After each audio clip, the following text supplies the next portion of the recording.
amigos de la Resistencia, amigos de Twitter, amigos de YouTube, buenos días, buenas tardes, buenas noches. Aquí los saludamos con una invitada de lujo, está el general Pólvora y está con nosotros la gran internacionalista y analista política, Brenda Estefan. Ella me estaba platicando que estudió Relaciones Internacionales y además tiene una maestría en Londres, tiene muchos amigos fuera de México porque vivió 10 años fuera de México y pues ahorita lleva 4 días sin dormir porque está súper al día con el tema de Afganistán y no perdamos más tiempo. Vamos a ver qué nos platica y después tendremos una breve sección de preguntas y respuestas para que nos resuelva las dudas que tengamos. Adelante, por favor, bienvenida, Brenda. En general, un gusto estar con ustedes y con quienes nos siguen en las diferentes plataformas. Bueno, quiero hacer esto un espacio muy dinámico, no quiero aburrirlos, pero sí me gustaría dar un poco del contexto de por qué está Afganistán en el momento histórico que estamos viviendo. Primero, importante en cualquier tema de geopolítica es abrir el mapa. Abrimos el mapa, vemos dónde está ubicado Afganistán y entendemos claramente que Afganistán ha fungido a lo largo de la historia como una especie de país bisagra, un territorio que divide a muchas otras potencias, que de tener fronteras en común sería demasiado peligroso. Y en ese sentido, pues los vecinos son China, que es una pequeña frontera al noreste con China, es una frontera de 73 kilómetros, no es muy grande, pero es una frontera fundamental, particularmente para China, porque en este momento el mayor conflicto que tienen los ojos del mundo en China es el conflicto con la población musulmana uigur, que se encuentra en la provincia que hace frontera con Afganistán, una zona muy sensible para el gobierno chino. Por otro lado, hace frontera también con Irán, este gran jugador de la geopolítica mundial, adversario de los estadounidenses desde allá la revolución del Shah de Irán en 79, y hace frontera también Afganistán con Pakistán, este país que históricamente tiene conflicto con India. Y por otro lado, hay 3 repúblicas de Asia Central que colindan con territorio afgano, que son Uzbekistán, Tayikistán y Turkmenistán. De estas, las primeras dos, Uzbekistán y Tayikistán, son fuertes aliados de Moscú, ¿no? Del gobierno de Vladimir Putin. Entonces, hay enormes potencias que juegan fichas en torno al territorio afgano y eso es importante tenerlo claro. Y luego hacer un breve recuento histórico que tiene que ver con cómo, pues a partir, digamos, de 1973, donde finalmente se derroca con un golpe de Estado a la monarquía en Afganistán, pues viene realmente décadas de una tremenda inestabilidad para este país de Asia Central. Por un lado, 5 años después del derrocamiento de la monarquía y la instauración de la república, viene una revolución comunista que tira al gobierno de la república y después una ocupación de 10 años, una década de 79 a 89 por parte de las fuerzas soviéticas. Este periodo es fundamental porque durante este tiempo el gobierno estadounidense apoya con recursos a grupos de insurgentes en territorio afgano, uno de los cuales termina siendo los talibanes, es decir, Estados Unidos desde aquel entonces daba armas y entrenamiento a este grupo que después, digamos, se volteó en su contra. Y después de esta década de ocupación que termina en el 89, viene un breve periodo de tranquilidad, pero de 92 a 96 hay una guerra civil en territorio afgano que termina con la llegada de los talibanes al poder en el año de 96. Los talibanes toman el poder por primera vez de 96 a 2001, instauran un régimen de terror del cual se tiene documentado verdaderamente atrocidades de las que hicieron durante ese tiempo.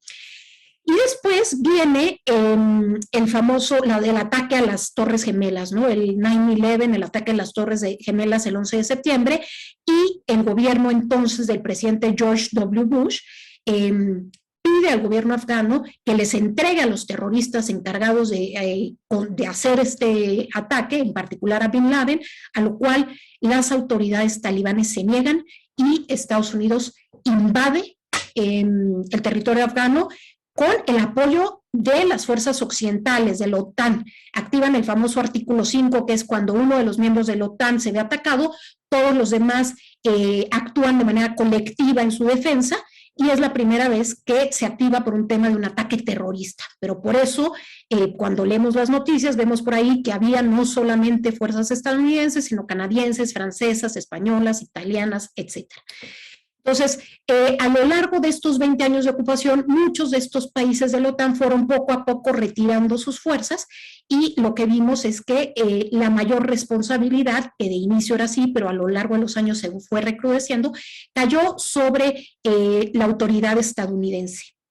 Esto, pues a manera de contexto. ¿Qué pasa en los últimos años y meses? Pues en los últimos años y meses, por un lado, la opinión pública estadounidense está totalmente cansada de estas guerras lejos de casa, en donde se pierden vidas estadounidenses. 7 de cada 10 estadounidenses estaban a favor de la retirada de las tropas de suelo afgano.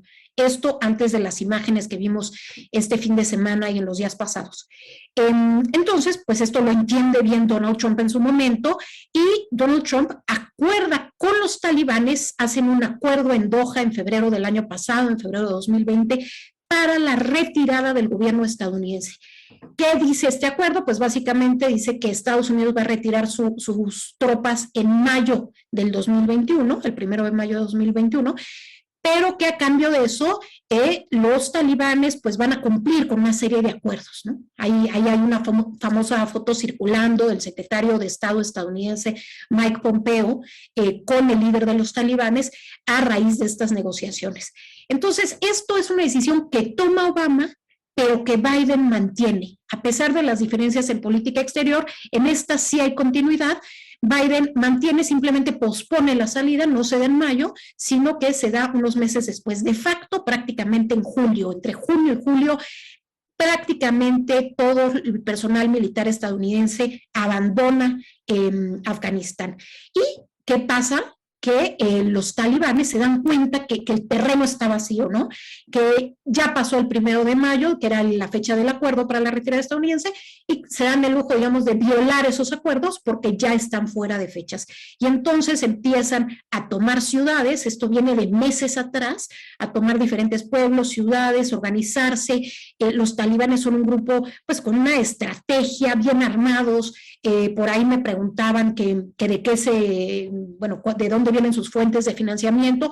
Bueno, tienen que ver con el tráfico de drogas, tienen que ver con el pago de derecho de piso, con extorsiones, con muchas actividades ilícitas, y también, desde luego, están apoyados por algunos actores externos interesados en que el talibán tomara el control del país.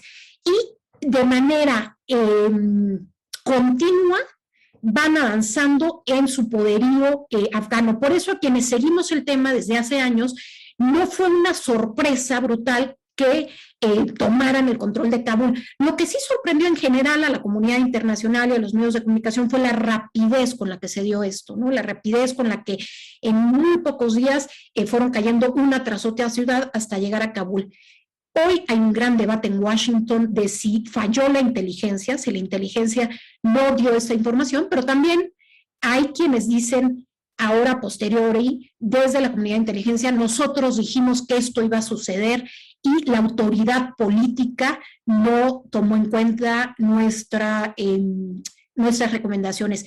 Difícil saber qué tanto fue un error de la inteligencia estadounidense, que lleva 20 años en suelo afgano y que debiera entender muy bien que el Estado afgano no era más que un Estado Potemkin, es decir, una pantalla. Hay un documento de investigación interna del gobierno estadounidense conocido como los Afghanistan Papers, que se publicó en el año 2019 por el Washington Post.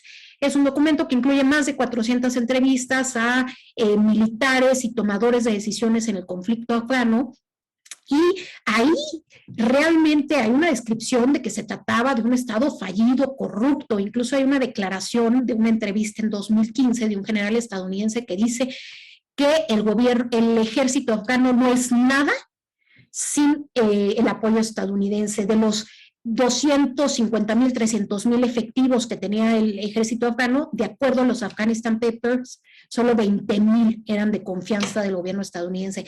Entonces, realmente era claro, yo creo, para la comunidad de inteligencia que se opuso a esta retirada y particularmente a la retirada de manera brusca, que las consecuencias iban a ser sin duda la toma del poder por parte del talibán.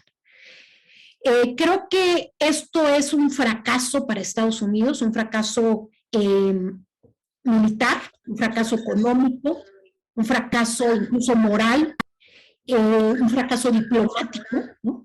Y no solamente la invasión significa todo esto, sino que la manera en que se van ante el reconocimiento del fracaso y de que lo único que estoy de acuerdo con Biden en sus declaraciones de los últimos días es que si se quedaban 5, 10, 15 años más ya no había nada que hacer, en eso quizás estoy de acuerdo, pero ante el reconocimiento del fracaso, de que este modelo de invasiones estadounidenses para llevar la democracia a otros lados del mundo es un error, está agotado, no ha funcionado en ningún lado, se derrocan los gobiernos, se derrocan a los líderes autoritarios y hay caos, no surge como de por arte de magia un gobierno democrático, eso requiere un trabajo mucho más profundo y que no tiene que ver con lo militar, tiene que ver con lo social, con la transformación, con la creación de instituciones. Y eso no lo ha logrado hacer Estados Unidos en ninguna de sus intervenciones en Medio Oriente. Entonces el modelo creo que se agota claramente y creo que lo que vamos a ver en los siguientes días es cómo la geopolítica regional pues va a tener un juego muy importante. Rusia y China dejaron sus embajadas abiertas en Kabul como un reconocimiento al gobierno talibán, van a estar ahí digamos, queriendo sacar ventaja de lo que sucede. Hace 3 semanas apenas representantes del gobierno, bueno, de los talibanes, estuvieron en Pekín con el ministro de Relaciones Exteriores, una visita hipermediatizada que salió en todos los medios chinos y de la cual se resaltó que China le pedía a los talibanes que de llegar al gobierno no apoyaran a los grupos terroristas que se encuentran en algunas de las repúblicas de Asia Central que podrían hacer alianza con la población musulmana china. Es decir, China tiene intereses de estabilidad en su región, pero también tiene intereses económicos de extracción de la industria minera afgana. También Rusia tiene sus propios intereses de proteger a la población uzbeca y tayika que vive en Afganistán. Y Pakistán ha jugado un juego totalmente a favor de los talibanes. Pakistán ha sido el paraíso de los talibanes, donde ellos pueden tener cuentas, pueden tener acceso a comunicación, los hospitales los atienden. Ha sido el gran, digamos, sponsor, el gran apoyador de los talibanes. Y hoy, cuando hablamos de ganadores y perdedores, pues el único pseudo ganador, bueno, además de los talibanes, es Pakistán, que sin duda se fortalece en el contexto regional y no me extrañaría que en los siguientes días veamos un resurgimiento del conflicto entre Pakistán y la India, particularmente en Cachemira, porque Pakistán se va a sentir, digamos, respaldado, fortalecido ante el escenario actual. Creo que el gran drama y el gran perdedor son las mujeres afganas y las niñas afganas. Yo creo que no hay palabras para describir el horror de lo que viene para las mujeres afganas. Si bien en los días pasados hemos visto todas estas declaraciones de los talibanes que buscan, ¿no?, limpiarse un poco la imagen, yo creo que lo único que han hecho es que hoy tienen un manejo de la comunicación, han entendido la importancia de la comunicación a diferencia de hace 20 años, pero no han cambiado nada. Ellos desde hace un par de años abrieron una oficina en Doha, en Qatar, le llaman oficina de representación oficial en el gobierno de Doha, ante el gobierno de Qatar, pero en realidad pues es una oficina de imagen pública donde asesores de qataris, que bueno, Qatar es uno de los países más reconocidos por su poder suave, por poder posicionar su imagen a nivel global. Este tema de hacer Fórmula 1, de llevarse el Mundial, etcétera, tiene que ver con esta promoción de la imagen de Qatar en el mundo. Y pues ahí han estado asesorados, utilizan en estos días los talibanes palabras muy de Occidente, ¿no?, como haremos un gobierno incluyente, ¿no?, y las mujeres tendrán acceso a derechos. Claramente saben qué es lo que quiere escuchar Occidente. Hay millones de dólares y de euros que están hoy congelados de ayuda para el desarrollo en tierra afgana y al gobierno talibán le interesa que eso se abre esa llave para que lleguen los recursos, fundamental para que no se llegue a una crisis humanitaria total y para que ellos se mantengan en el poder, y están tratando, esta es mi opinión, digamos una opinión informada, pero al final de cuentas mi opinión, están tratando de vender algo que en realidad no son. ¿Por qué lo digo? Primero, porque hace 20 años demostraron cómo gobiernan. Segundo, porque han dicho en sus declaraciones de los últimos días que si bien las mujeres tendrán acceso al trabajo y a la escuela, se apegarán a la ley islámica, a la Sharia, que es esta ley que se rige por principios islámicos y que es también una manera de impartir justicia. Y bueno, eso no cambia, es decir, la interpretación rigorista que ellos tienen de la Sharia, que implica penas corporales, mutilaciones, etcétera, pues eso creo que lo vamos a volver a ver, desgraciadamente. Y creo que también mucho de lo que ellos quieren cacaraquear ahorita son pantallas, es decir, dicen las niñas van a ir al colegio, pero lo que se sabe de algunas regiones ya tomadas por ellos es que les permiten ir a la escuela religiosa, en donde prácticamente toda la currícula es religiosa y hay a lo mejor una materia de matemáticas, ¿no? Lo cual verdaderamente es totalmente una falsedad y que lo único que busca es mantener una cara buena ante el mundo. Creo que no hay que confiar en lo que dicen estos hombres. Además, si nos vamos al pedigrí, digamos, de algunos de los principales tomadores de Kabul de los días pasados, pues hay personajes como el famoso Mullah Baradar, un hombre del que hemos escuchado hablar mucho en estos días, que fue el que encabezó la misión a Pekín, a Beijing, y él pues era el brazo derecho del Mullah Omar, que fue el que encabezó la lucha de hace 20 años, la lucha talibán de hace 20 años. Entonces, por otro lado está el señor Haqqani, que tiene una larga historia de él y su familia de ser uno de los formadores de terroristas, de gente que está dispuesta a inmolarse, etcétera, para perseguir los fines religiosos. Entonces, creo que las personas que están ahí no hacen que uno les pueda creer, sus antecedentes tampoco.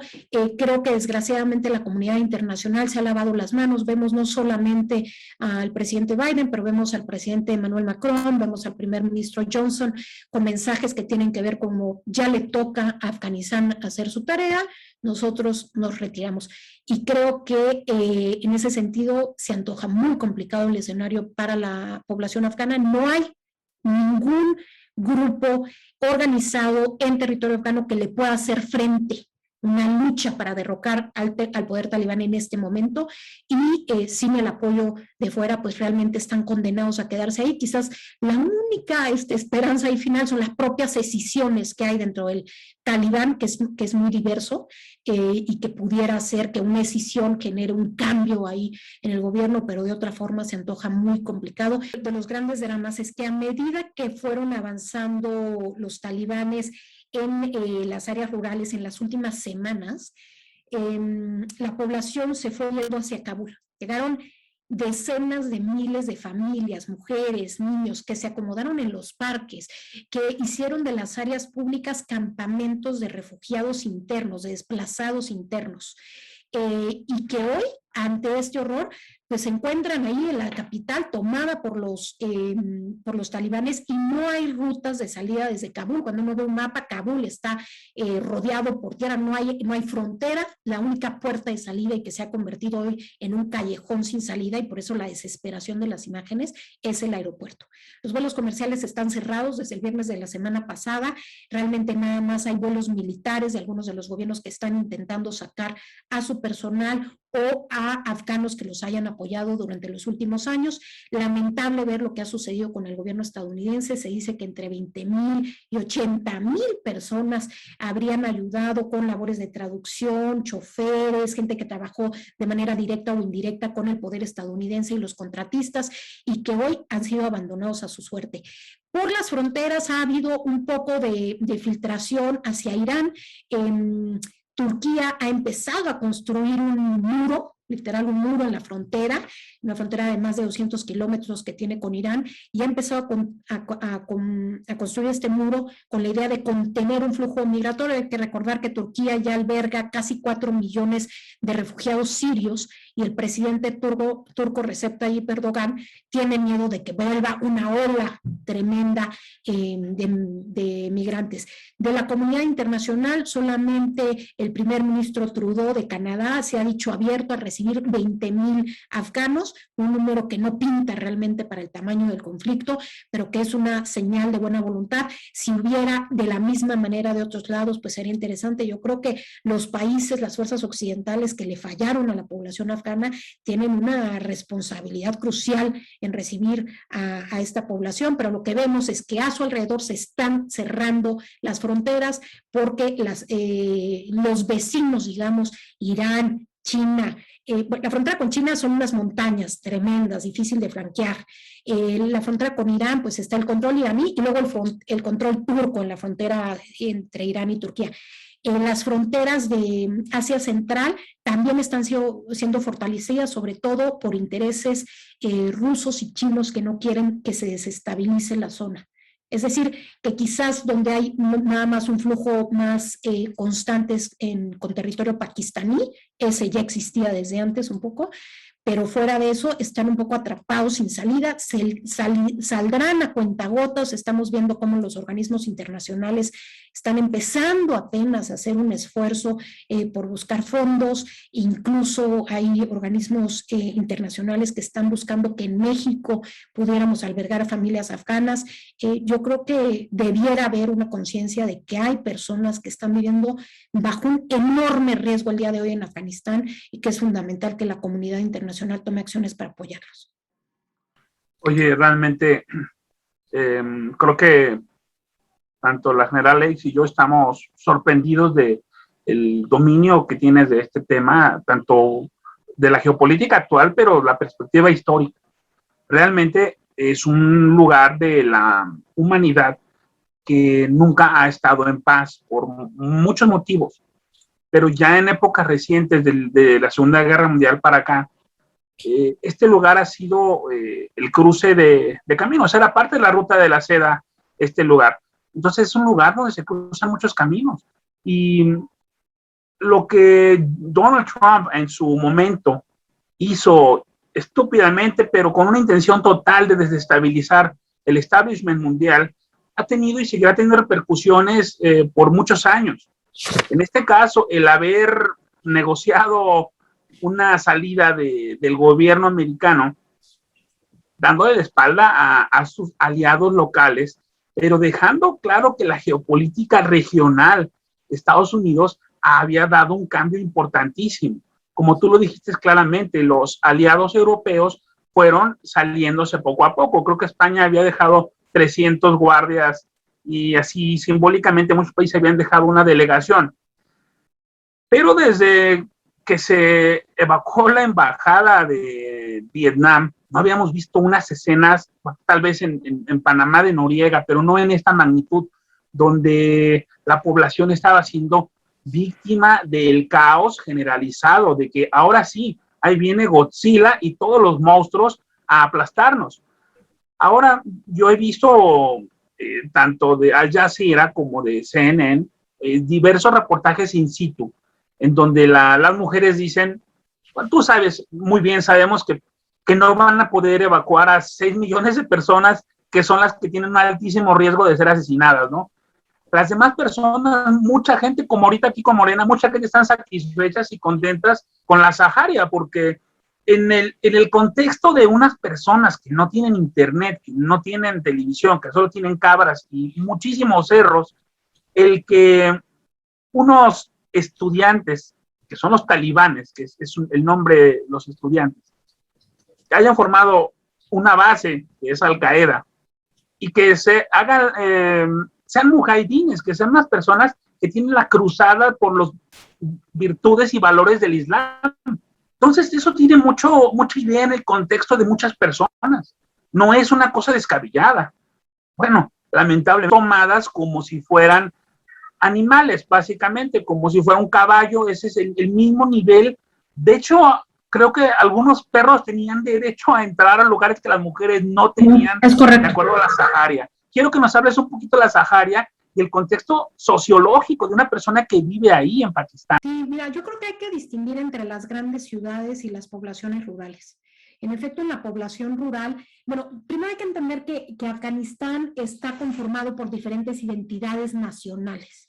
Hay una mayoría de la etnia Pashtun, que son el 40%, pero hay también uzbecos, tayikos, azares, que son chiitas, que son musulmanes chiitas, hay que tenerlo claro porque los talibanes son sunitas. Y la única cosa que une a todas estas diferentes identidades nacionales es el Islam. Entonces, de ahí que un elemento de los talibanes que juega a su favor es que tienen algo en común con las diferentes identidades nacionales, que es todos son musulmanes.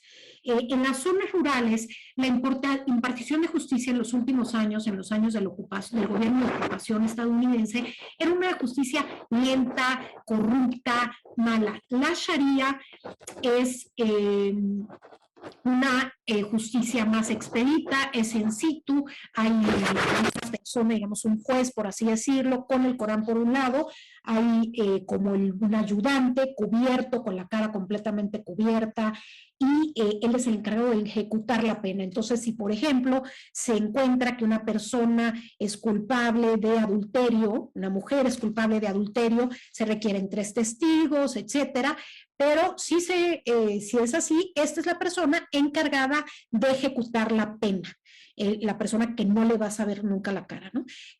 Y si hay que dar latigazos, este hombre es el encargado de dar los latigazos, es decir, uno toma la decisión, es como el juez, el otro ejecuta la pena.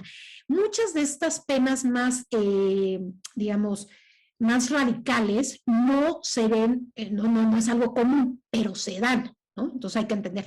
Ahora, para los pueblos y para las zonas rurales, esto no es necesariamente malo porque están cansados de una justicia, como ya decía, lejana, corrupta, etcétera. Entonces, no necesariamente hace tanto contraste. Ahora, en las grandes ciudades, que no son pocas, hay 5 o 6 ciudades que tienen más de 2 millones de habitantes, Kabul, que tiene 6 millones de habitantes, y en estas grandes ciudades, pues ha crecido a lo largo de estos años una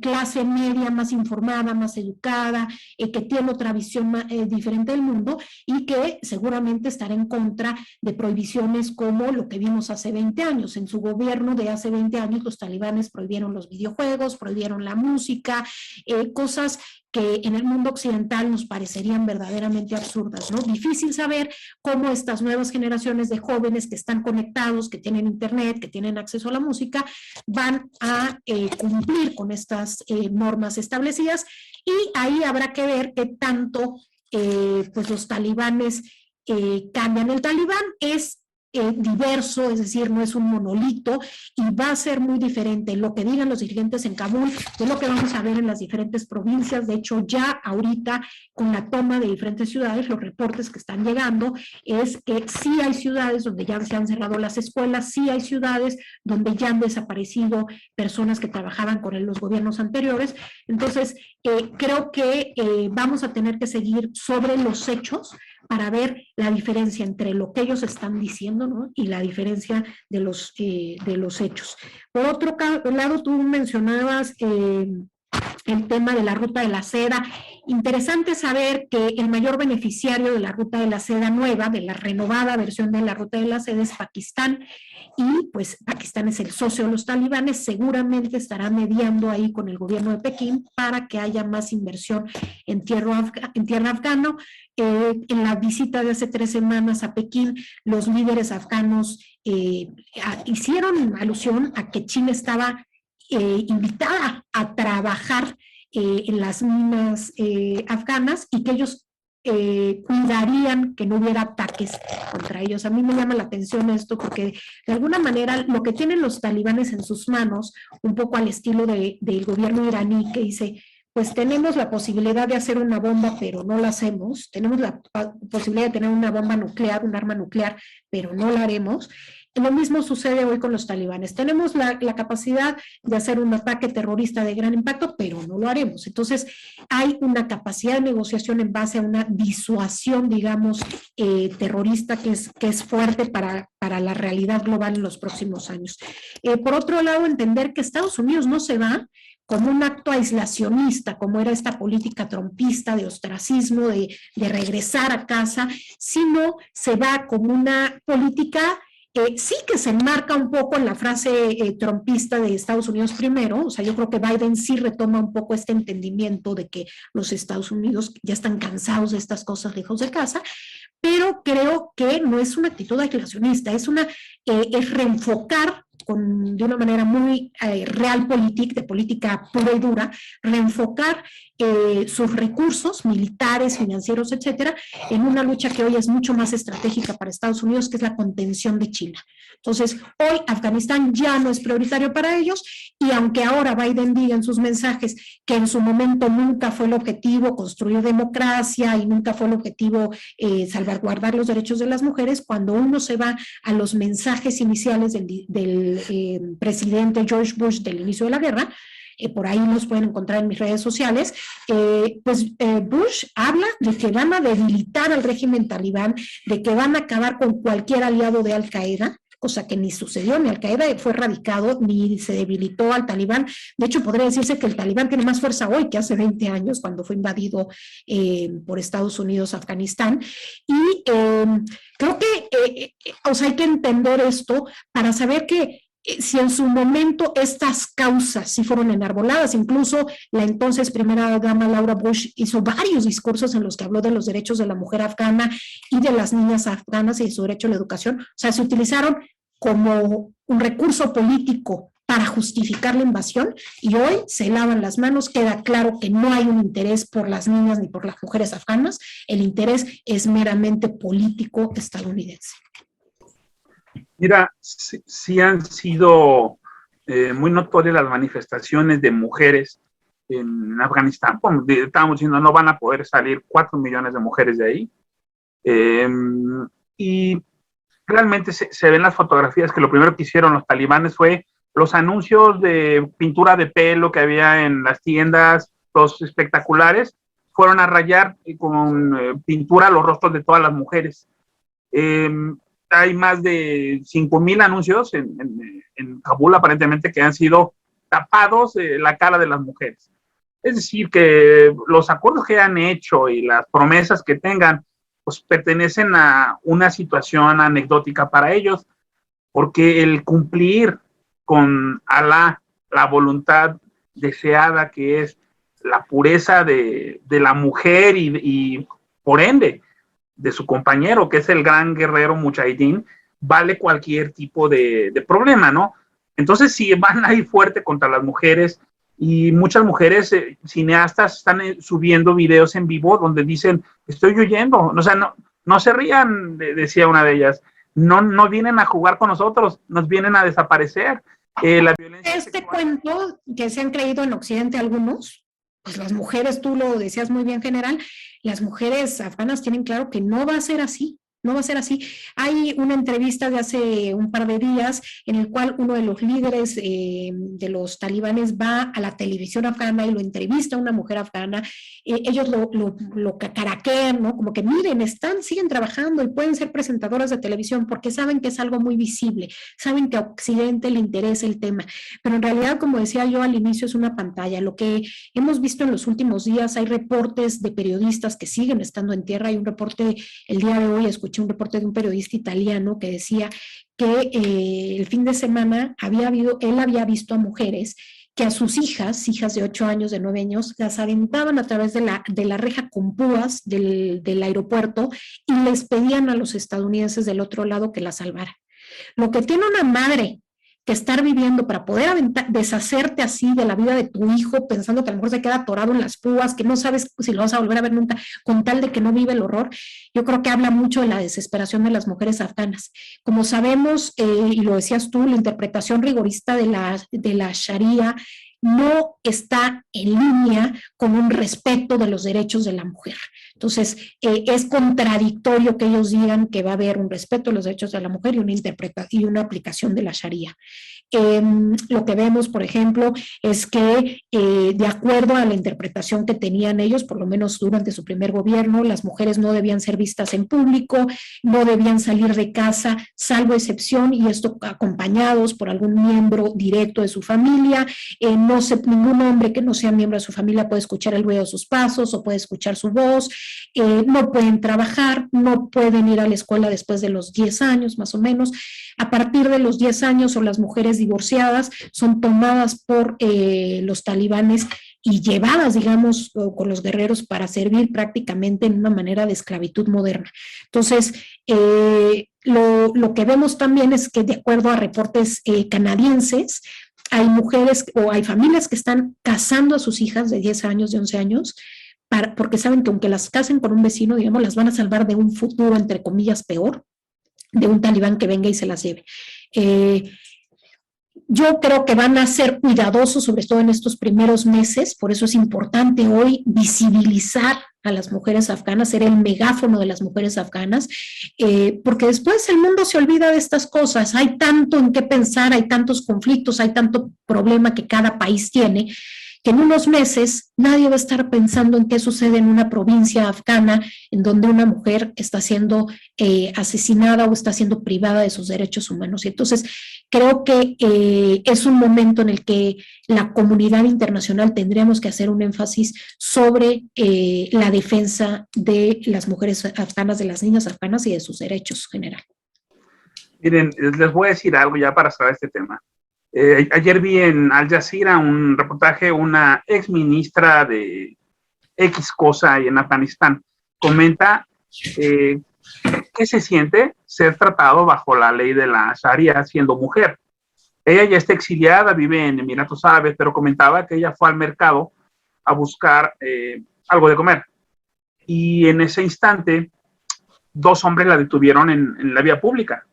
En ese momento en lo que ella intentaba explicar algo, se habían reunido ya una turba de 40, 50 personas, niños grandes, entonces todos gritaban, castíguenla. Entonces ella, el problema que no tenía, tenía el pelo cubierto, pero no la cara con un velo.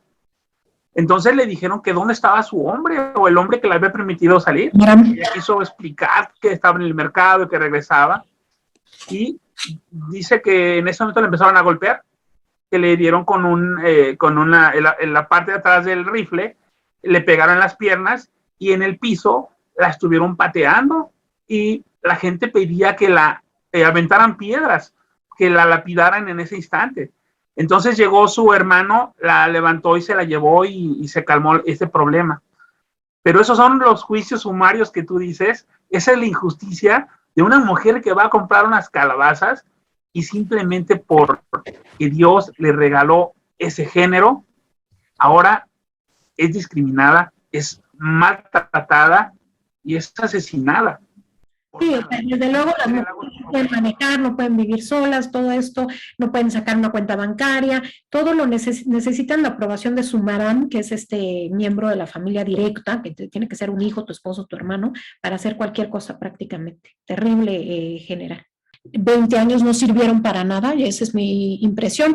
Los principales objetivos, y repito, es importante escuchar el discurso de George W. Bush del inicio de la guerra en Afganistán para identificar cuáles eran los objetivos iniciales de esta invasión al territorio afgano, y pues prácticamente erradicar a Al-Qaeda, lo cual no sucedió. El otro tema era, digamos, debilitar a los talibanes como una plataforma de Al-Qaeda. Como decía hace un momento, es probable que incluso hoy los talibanes tengan más poder que hace 20 años. Van a volver a ser tan terribles como hace 20 años, pues decía yo que es muy difícil creer su palabra, los hechos nos dicen otra cosa. El martes hubo una rueda de prensa en la cual se mostraron con este lenguaje occidental, muy bien asesorados sobre qué decir ante la comunidad internacional. Ellos dicen que hablan para su país, está claro que el mensaje va dirigido a la comunidad internacional, y sin embargo, en paralelo, hubo una manifestación en algunas de las provincias afganas y hubo represión por parte de los talibanes y hubo 2 personas, hay algunos medios que reportan 3 fallecidas. Entonces yo creo que los hechos dicen otra cosa. Hace 20 años, cuando tomaron el poder, también dictaron una amnistía a toda la población. Lo que vimos es que a los pocos días de haber dictado esta amnistía, el antiguo presidente Mohamed Najibullah fue castrado, fue asesinado, fue castrado y su cuerpo fue exhibido en un semáforo, digamos, en la calle. Hay una foto icónica muy fuerte en la cual se ve a este expresidente ahí colgado y a un par de talibanes abrazándose, festejando con sonrisas en la cara. Entonces, muchos de estos personajes están hoy presentes. Cuando vemos la foto y tratamos de analizar quién es quién hoy en la cúpula talibán, pues son personas que están ligadas de manera directa a quienes encabezaron el gobierno talibán de hace 20 años.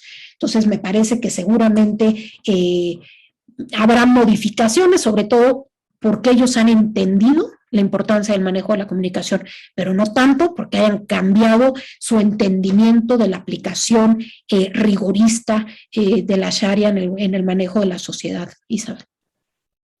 Brenda, te agradezco muchísimo, realmente tienes muchísimo por aportar. Vamos a esperar que veamos cómo se desenvuelven los acontecimientos. Vamos a seguir tu columna. Por favor, dinos en los medios que trabajas y tu arroba, por favor, para que quede aquí apuntado.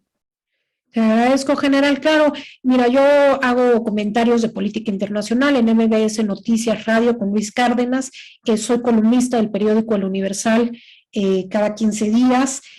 También colaboro con el periódico La Lista y con Proyecto Puente.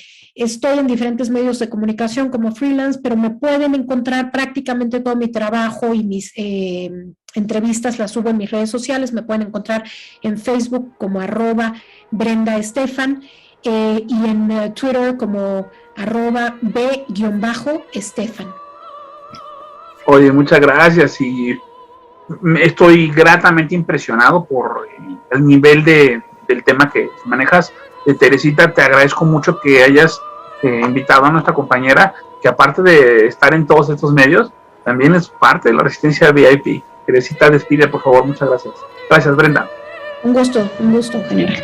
Gracias, Brenda, un gusto que nos hayas acompañado, que nos ilustres, y los invito a todos a seguir a Brenda porque siempre tiene algo nuevo que decirnos. Y gracias, la resistencia está en tus manos.